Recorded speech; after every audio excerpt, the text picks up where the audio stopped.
ફરી એકવાર અદાણી ગ્રુપે વિવાદમાં આવ્યું છે। અદાણી ગ્રુપ ઓફ કંપનીઝના ચેરપર્સન ગૌતમ અદાણીને ભારતમાં તેમના સોલાર પ્રોજેક્ટ સાથે સંકળાયેલી કથિત અબજો ડોલરની લાંચ અને છેતરપિંડીની યોજનામાં તેમની ભૂમિકા બદલ યુએસમાં દોષિત ઠેરવવામાં આવ્યા છે। યુએસ પ્રોસિક્યુટર્સે જણાવ્યું હતું કે અદાણીએ તેમના ભત્રીજા સાગર અદાણી સહિત અન્ય સાથે 20 વર્ષમાં $2 બિલિયન નફો મળવાની ધારણા ધરાવતા કોન્ટ્રાક્ટ મેળવવા અને ભારતના સૌથી મોટા સોલાર પાવર પ્લાન્ટ પ્રોજેક્ટને વિકસાવવા માટે ભારત સરકારના અધિકારીઓને લગભગ $265 મિલિયન લાંચ આપવા સંમત થયા હતા। ફરિયાદીઓએ એમ પણ કહ્યું હતું કે અદાણી અને અદાણી ગ્રીન એનર્જીના અન્ય એક્ઝિક્યુટિવ ભૂતપૂર્વ સીઈઓ વિનીત જૈને ધિરાણકર્તાઓને અને રોકાણકારોથી તેમના ભ્રષ્ટાચારને છુપાવી $3 બિલિયનથી વધુ ડોલરની લોન અને બોન્ડ એકત્ર કર્યા છે। અને આજ મુદ્દે ન્યૂઝ વોરમથી આપણી સાથે વિજય જોડાયેલા છે। વિજય, અદાણી પર ફરી એકવાર આરોપો લાગ્યા છે છેતરપિંડીના, લાંચના। આ આરોપો શું છે, આખો વિવાદ શું છે તે જણાવશો। ધ્રુવિશા, ગૌતમ અદાણી જે ભારતના સૌથી કરોડપતિ ઉદ્યોગપતિમાં જેમની ગણના થાય છે, એશિયામાં પણ તેમનું નામ છે, પરંતુ સતત વિવાદોમાં ઘેરાયેલા રહે છે। અત્યારે તાજેતરનો વિવાદ છે કે અમેરિકામાં ન્યુયોર્કની જે ફેડરલ કોર્ટ છે તેને ગૌતમ અદાણી, તેમના ભત્રીજા સાગર અદાણી, વિનીત જૈન સહિત કુલ 7 અધિકારીઓ જે છે અદાણી ગ્રુપ ઓફ કંપનીઝના, તેમની સામે ધરપકડ વોરંટ ઇસ્યુ કર્યું છે। આ સૌથી મોટો અને ગંભીર મામલો છે જે અત્યારે વૈશ્વિક લેવલે ચર્ચાનો વિષય પણ બન્યો છે। કારણ છે કે ગૌતમ અદાણી સામે છેતરપિંડી અને લાંચ આપવા જેવા ગંભીર આરોપ લાગ્યા છે।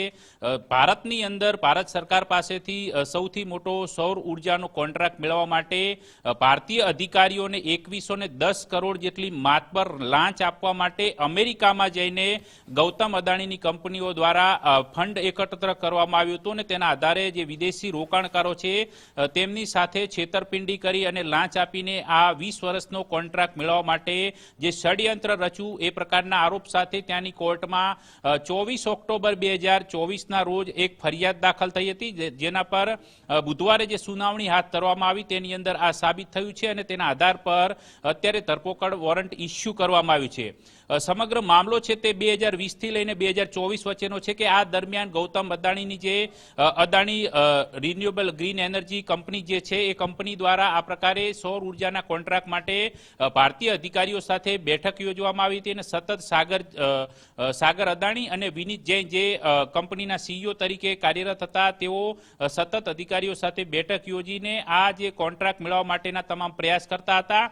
પરંતુ આ કોન્ટ્રાક્ટ મેળવવા માટે તેમણે અમેરિકામાંથી ફંડ એકત્ર કરવા માટેનો એક ષડયંત્ર રચ્યું એ પ્રકારનો આરોપ કરવામાં આવ્યો છે। કારણ કે અમેરિકાની ફર્મે જે કોર્ટમાં જે કેસ દાખલ કર્યો છે તેમાં સીધી જ રીતે આરોપ લગાવ્યો છે કે આ પ્રકારે છેતરપિંડીનો જે કેસ થયો ત્યારબાદ ગૌતમ અદાણી, સાગર અદાણી, વિનીત જૈન સહિતના જે 7 આરોપીઓ છે તેમણે ત્યાંની જે તપાસ એજન્સી FBI ઉપરાંત જે અમેરિકન એક્સચેન્જ છે તેના દ્વારા જે એક તપાસ હાથ ધરવામાં આવી રહી હતી આ પ્રકારના કરપ્ટ એક્શન સામે, તો તેની તપાસને અંદર પણ અવરોધ નાખવાનો એટલે કે કાયદાકીય પ્રક્રિયામાં અવરોધ નાખવાનો પણ એક આરોપ લગાવવામાં આવ્યો છે અને આરોપ હેઠળ તેની અંદર તેઓને દોષિત ઠેરવતા અત્યારે વોરંટ ઇસ્યુ કરવામાં આવ્યું છે।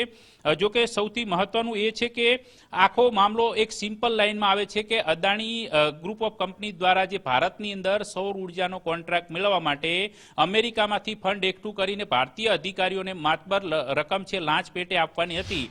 એટલે આ વૈશ્વિક લેવલે રોકાણકારો સાથે છેતરપિંડી થઈ હોવાનો ત્યાંના જે એટર્ની જનરલ છે તેમને નિવેદન પણ આપ્યું છે। તેમના નિવેદન અનુસાર એ બાબત સ્પષ્ટ થાય છે કે ગૌતમ અદાણી આ પ્રકારની કરપ્ટ પોલિસી અપનાવીને તેના આધારે રોકાણકારોને ભારે નુકસાન થયું છે।